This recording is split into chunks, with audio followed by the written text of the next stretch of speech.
ओम शांति। 29 अगस्त 2022। बाबा के महावाक्य। मीठे बच्चे, तुम्हें अपनी दैवी मीठी चलन से बाप का शो करना है। सबको बाप का परिचय दे वर्षे का अधिकारी बनाना है। प्रश्न: जो बच्चे देही अभिमानी हैं, उनकी निशानियां क्या होंगी? उत्तर: वह बहुत बहुत मीठे लवली होंगे। वह श्रीमत पर एक्यूरेट चलेंगे। वह कभी किसी काम के लिए बहाना नहीं बनाएंगे। सदा हाँ जी करेंगे, कभी ना नहीं करेंगे। जबकि देह अभिमानी समझते यह काम करने से मेरी इज्जत चली जाएगी।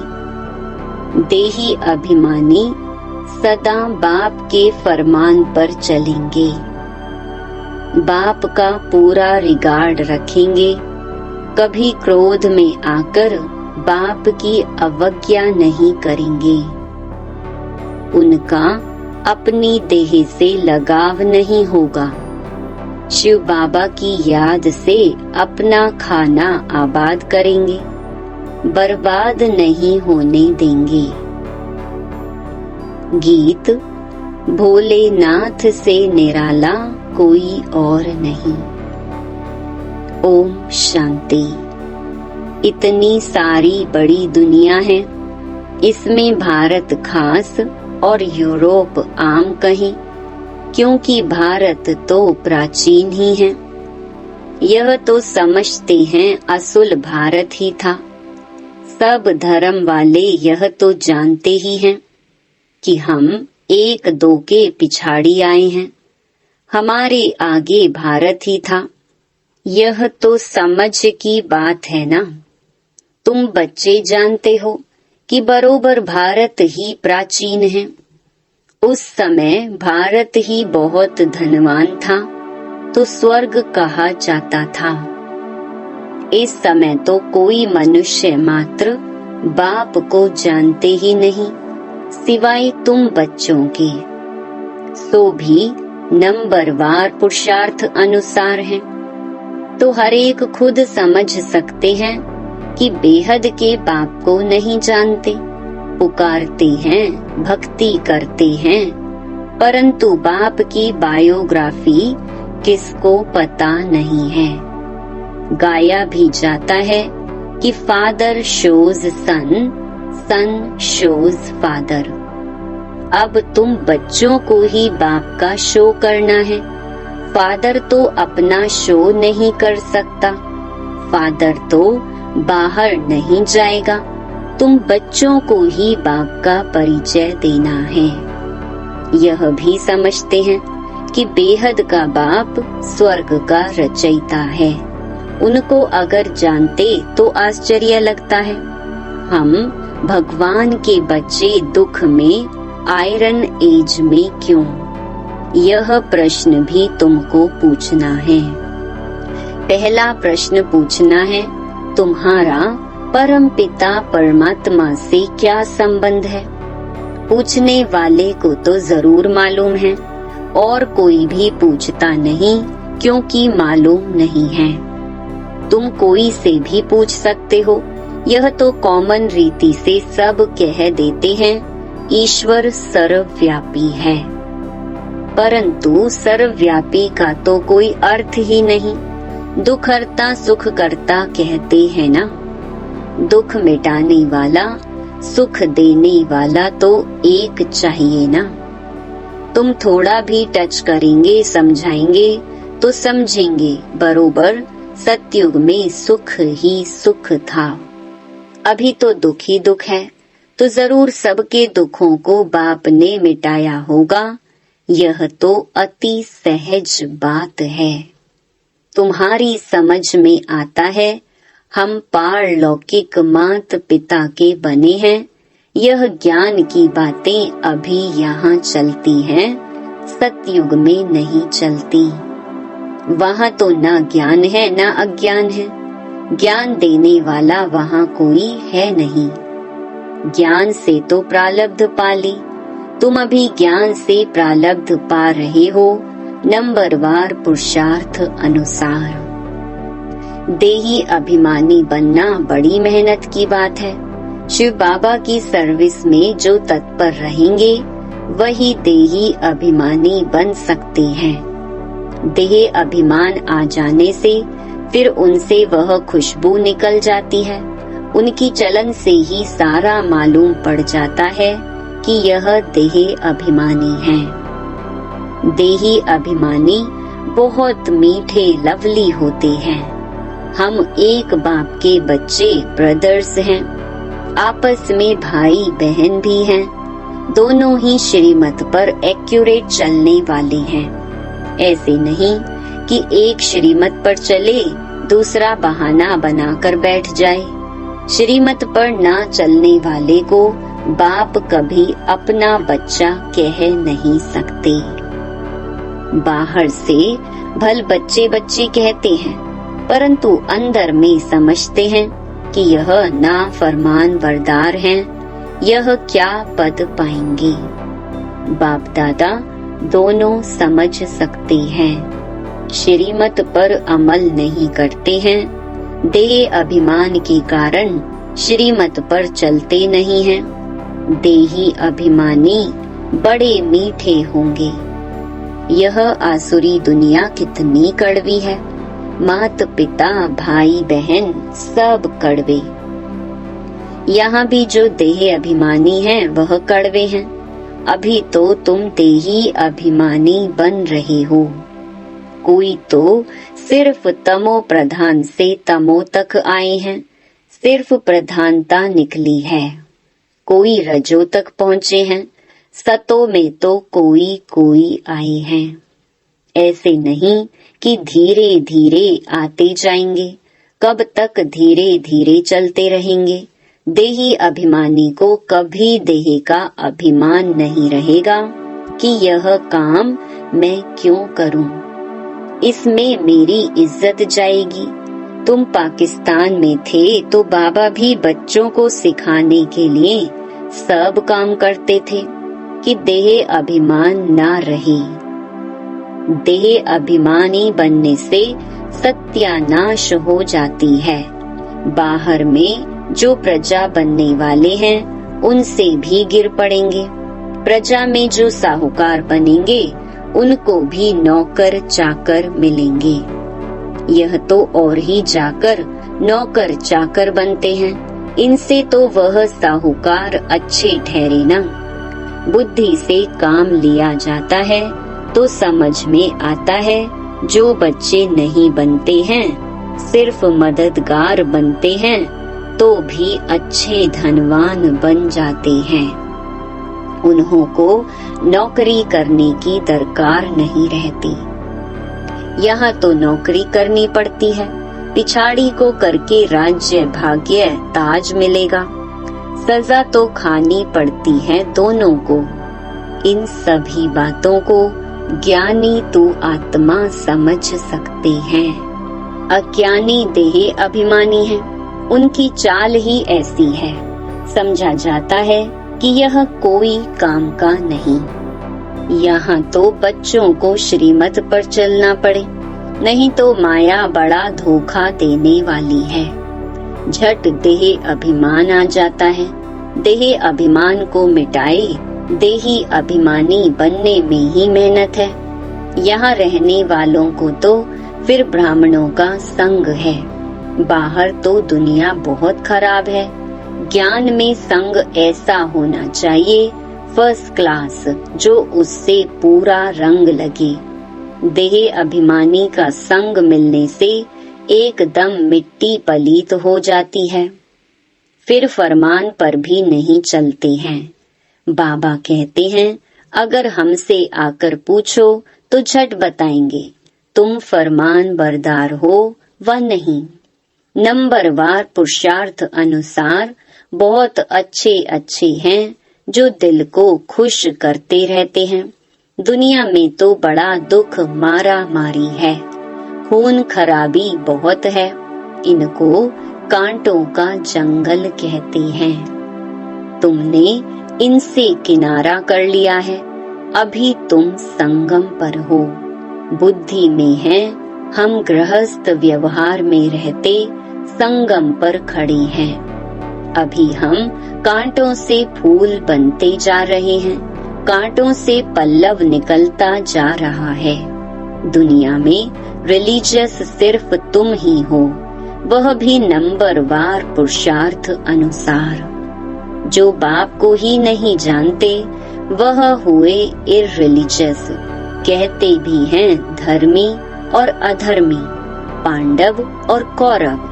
पांडवों की स्थूल युद्ध कोई है नहीं, तुम्हारी है माया के साथ गुप्त युद्ध। अगर तुम बाप को याद नहीं करेंगे तो माया का थप्पड़ लग जाएगा, तूफान आएगा। बाप कहते हैं अभी तुम्हारा मुख है उस तरफ और पैर हैं इस तरफ। हमेशा याद करते रहना चाहिए नई दुनिया को। गृहस्थ व्यवहार में तो रहना है। बाप कहते हैं निर्बंधन हो रहने वालों से गृहस्थ व्यवहार में रहने वालों की अवस्था अच्छी है। सब तो एक जैसे नहीं हो सकते, नंबरवार हैं। स्कूल में कोई एक जैसा नंबर थोड़े ही लेते हैं। यह भी बेहद का स्कूल है। बाप सब सेंटर वाले बच्चों का ख्याल रखते हैं। इनको कहेंगे विशाल बुद्धि। विशाल बुद्धि तब बनेंगे जब बाप को याद करेंगे। तुम बच्चों की अब विशाल बुद्धि बनी है। तुम मूल वतन, सूक्ष्म वतन, स्थूल वतन और यह सारा चक्र कैसे फिरता है इसे जानते हो। इसको विशाल बुद्धि व बेहद की बुद्धि कहा जाता है। मनुष्यों की है हद की, तुम्हारी बनती है बेहद की बुद्धि। तो बच्चों को बहुत मीठा बनना पड़े। जितना मीठा बनेंगे, संपूर्ण बनेंगे, उतना वह भविष्य में अविनाशी बन जाएगा। देखना चाहिए कि हमारे में देह अभिमान तो नहीं है। अगर कोई काम में ना करते हैं तो समझा जाता है इनमें देह अभिमान है। सतयुग में सब देही अभिमानी होते हैं, जानते हैं एक पुराना शरीर छोड़ नया शरीर लेना है। यहाँ तो कितना रोते हैं, देह अभिमान है ना, देह पर बहुत प्यार है। तुम बच्चों के लिए यह दुनिया जैसे है ही नहीं। अशरीरी आए थे, अशरीरी बन जाना है। बेहद का बाप बच्चों को पढ़ाते हैं, उनका कितना रिगार्ड रखना चाहिए। बंदर किसका रिगार्ड नहीं रखता, हाथी को भी गुर करेगा। तो जो अंदर के कड़वे रहते हैं उनको बाप सपूत थोड़े ही कहेंगे इससे तो बाहर रहने वाले अच्छे हैं। रिगार्ड तो रहता है। यह भी ड्रामा ही कहेंगे, आज अच्छा चल रहा है, कल माया का तूफान लग जाता है। समझते नहीं कि हम कोई तूफान में हैं। बड़े बड़े को भी तूफान तो लगते हैं ना, फिर भी ड्रामा कहा जाता। हम शिव बाबा से वर्षा लेते हैं, यह भूलने से खाना बर्बाद हो जाएगा। खाना आबाद होगा शिव बाबा के भंडारे से। इनको भूला तो झोली खाली हो जाएगी। प्रजा में भी साधारण पद पाएंगे, सजा तो बहुत खाएंगे। खुद छोड़ने से फिर औरों को भी संशय बुद्धि बनाते हैं। बाबा को तो तरस पड़ता है, परंतु माया का वार सहन नहीं कर सकते हैं। उस्ताद सिखलाते तो बहुत हैं, अचल अडोल रहना है। नहीं रहते हैं तो बाबा समझते हैं अर्जुन सिल्वर एज तक भी नहीं पहुँचे हैं। वंडर लगता है। ज्ञान पूरा ना होने कारण, शिव बाबा से योग ना होने कारण गिर पड़ते हैं। तूफान तो क्या क्या लगते हैं, चढ़ना और गिरना यह तो होता ही है। गिर गया तो फिर उठ खड़ा होना चाहिए ना। हमारा काम शिव बाबा से है, कुछ भी है हमको वर्षा शिव बाबा से लेना है। मम्मा बाबा भी उनसे ही लेते हैं, उनको ही याद करना है, उनकी मुरली सुननी है। नहीं तो कहाँ जाएंगे, हट्टी तो एक ही है ना। यहाँ आए बिगर मुक्ति जीवन मुक्ति मिल ना सके, बाप के सामने तो आना है ना। हाँ, कोई बांधेली है बाबा की याद में मर पड़ती है तो वह भी अच्छा पद पा लेती है।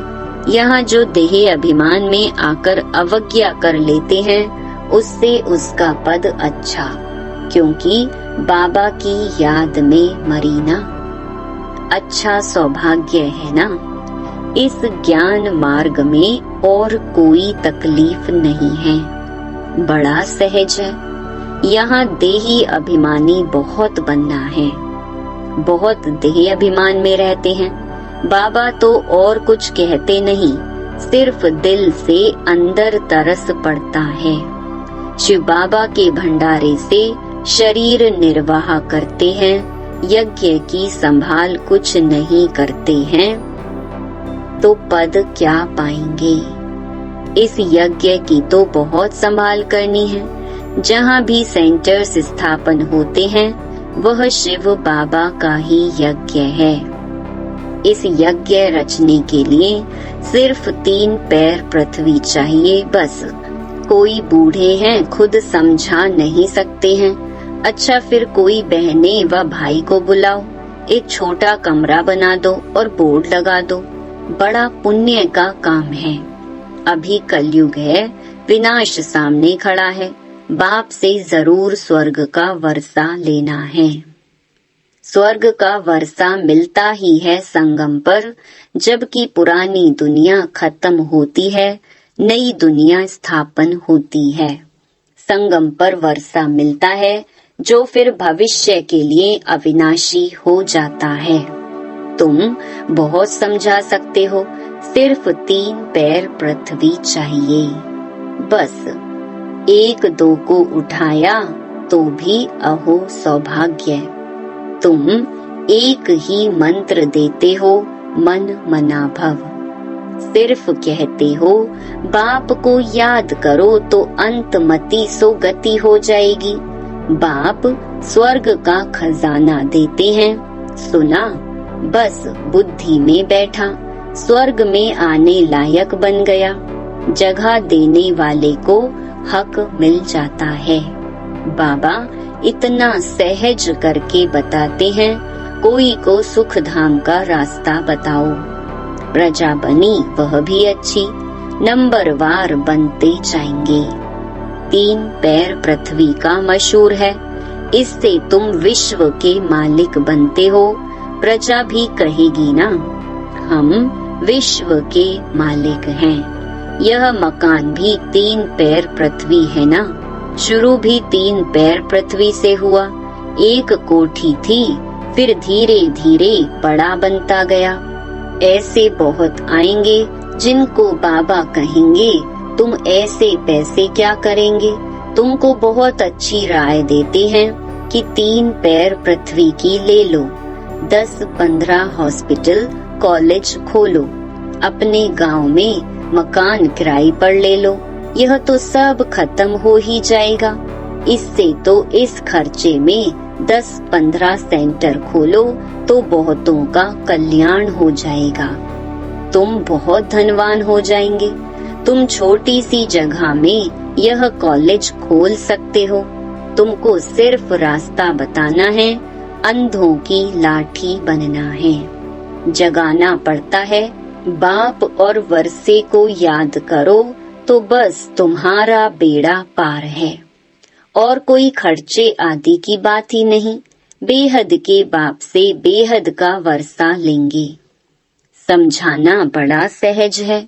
अच्छा, मीठे मीठे सिक्के लधे बच्चों प्रति माता पिता बाप दादा का याद प्यार और गुड मॉर्निंग।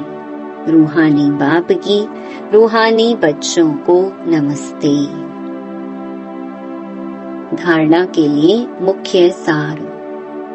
पहला, फर्स्ट क्लास ज्ञानी तो आत्माओं का संग करना है, देही अभिमानी बनना है, देह अभिमानियों के संग से दूर रहना है।